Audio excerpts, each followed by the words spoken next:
Okay, so to give viewers a bit of a break from the rugby union coverage for the Rugby World Cup, because there's a match this evening as I'm recording this video between France and Uruguay, I thought I'd do a cricket video. Now, I don't do many cricket videos on the channel, I will admit that. I have been a bit lax in my cricket content, and I know a lot of subscribers are cricket fans. So I've decided to revisit a topic that I did, I think back in 2018 or 2019. That was my all-time cricketing 11. So I'm doing a 2023 edition, my all-time cricket test 11, test being crucial. Now, in order to get on this list, you have to be retired, and you have had to have played in my lifetime. Now, I started watching cricket in around 93, 94 with my dad, and I started playing in about 96, 97 at school. So basically from the early mid-90s onwards, I think that, yes, Stuart Broad does get an honourable mention. He's only just retired, however, so he was active at the beginning of the year, which means he doesn't make the all-time Test 11 list. However, this list, for older viewers, there's going to be a few players on this list that are going to raise some eyebrows and go, I remember watching him play. Now, this is a bowling-heavy list. However, it is a long tail. There are 3 all-rounders in this list. And, yeah, we're going to have some fun. So, to open the batting, I've decided to go with a West Indian and an Indian. So we're going with 2 of the best batsmen of all time, ever. And I've had the privilege of watching them both play, and that's Brian Lara as opener alongside Sachin Tendulkar, 2 of the best batsmen of all time. Just of all time. I mean, Brian Lara had his own video game series with EA Sports, so yeah. Brian Lara, one of the best batsmen I've ever seen play, and when he was towards the end of his career, he was playing on a pretty poor West Indian side, but when he debuted, that West Indian side was still one of the best sides in the world. That 400, for example, that he scored, that record-breaking quadruple century, I remember watching that was insane. And Tendulkar, 100 hundreds, I mean, he was the first player to get 100 Test centuries. I mean, that's ridiculous, and he only recently retired a few years ago, so they're my openers. My first all-rounder, now I've got him in there for bowling and batting, and that's Jacques Kallis. Possibly the greatest all-rounder of all time. Bar none. Sorry, Freddie Flintoff, you don't make the cut. Sorry, Jacques Kallis. I mean, I could have had a few others in there. I mean, obviously you've got Flintoff and you've got others as well, but Jacques Kallis, by far, I think, is the best bowling, batting and fielding all-rounder I think we've ever seen. I've done a video on Jacques Kallis' career when he announced his retirement. The guy was fantastic, one of my favourite players. I was fortunate enough to watch his entire professional career. So there you go, Jacques Kallis. Wicketkeeper, I had to and ah on this one. Now, honourable mentions go to A.B. de Villiers, who could also be a batting all-rounder and bowling all-rounder.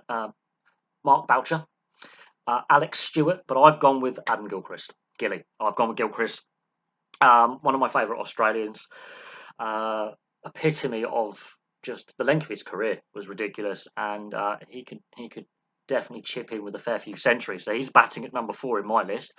Number 5, I've gone for a fielding all-rounder, although he could bowl a bit of medium pace, and he could definitely bat, is Paul Collingwood.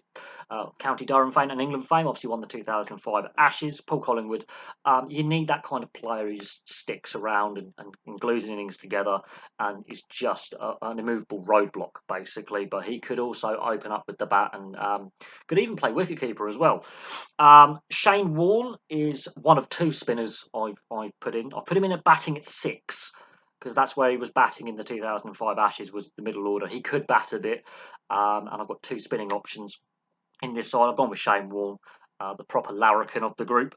My bowling all-rounder, pure bowling all-rounder, because he could bat a bit, is Wasim Akram. This is where the bowling tail really kicks in. Wasim Akram, fortunate enough to watch the end of his career.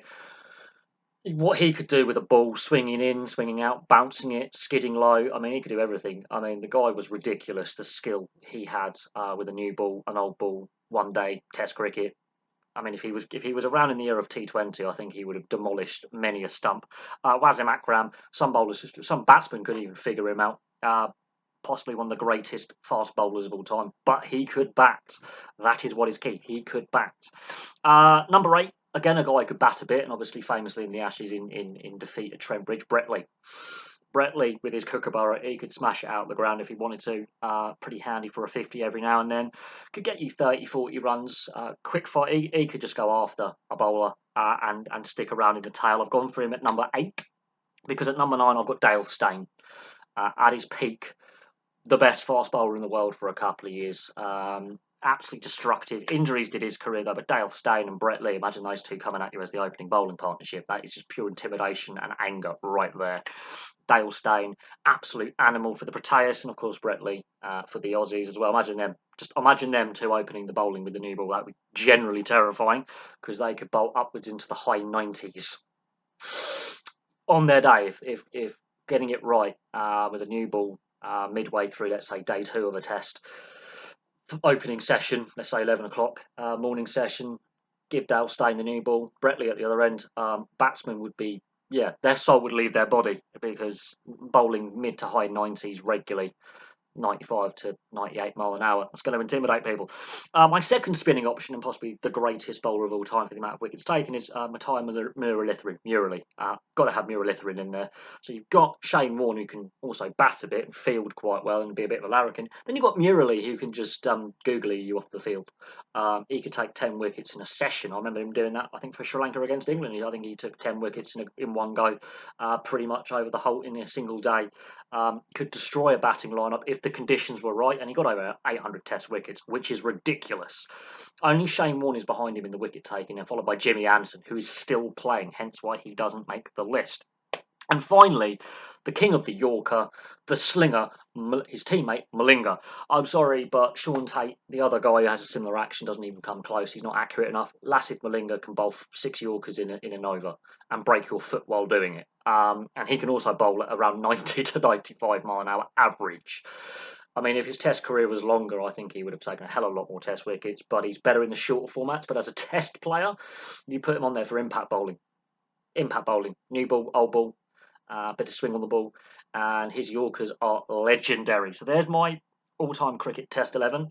I think Malinga is still playing T20. The guy's ridiculous, but there is some pace in there, some spin in there, and there's a couple of batsmen who could stick around for 2-3 days at the crease and get double, triple, and quadruple centuries if they want to. Now, one player who made the list back in, I think, 2018, 2019, I put as coach because he's in county level coaching. He's brilliant, first class cricket coaching. There is no doubt on his ability. He should be a test coach, and that is Jason Gillespie. The only night watchman, I think the first night watchman, but potentially the only night watchman to get a double century against Bangladesh in 2005 for Australia in that test series before the Ashes. Jason Gillespie, I would have him in a heartbeat in my side, but he would have got an honourable mention. I put him as coach because I believe Jason Gillespie will be a test coach at some point within the next 5 years. I have no doubt on that. He will be an international coach for anyone. Anyone would be glad to have him at an up-and-coming test nation or a pretty established test nation. I would have Jason Gillespie as head coach. Honourable mentions, as I've said, AB de Villiers doesn't make the team. He's too inconsistent. He can do the old paddle sweep and the reverse sweep and through his legs and all sorts. He's more of a I would have him in my one-day side. Boucher, obviously former South African wicketkeeper. Obviously Gilchrist edges him out just for length of career and lack of controversy because Boucher had a few controversial moments off the field.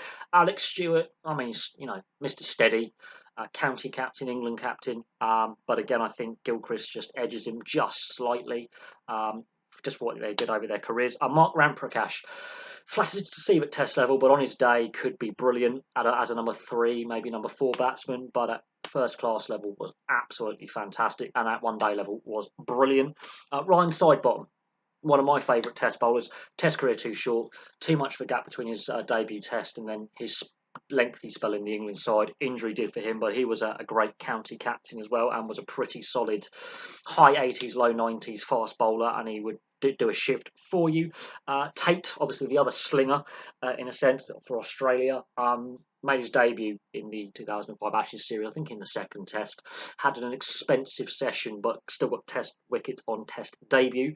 But more as a shorter format bowler. Not as accurate as Malinga, although just as fast, if not faster. Bowled one of the fastest balls of all time. I think unofficially clocked at over a 99 to 100 mile an hour. One of the fastest test bowlers of all time, but not accurate enough for what this side set up to do. And Stuart Broad, who's obviously recently retired, he hasn't been retired long enough from the test game to get him on the list this time. When we revisit this list in, let's say, 2, 3, 4 years' time, Stuart Broad would most likely make the list simply because he's the third No, he's the second best fast bowler of all time and the fourth overall for Test wickets, surpassing McGrath. So, and he's got a better wicket per game ratio than Jimmy Anderson. Although Jimmy Anderson's obviously still playing and can add to his Test wicket haul whenever he decides to retire, which will be any time.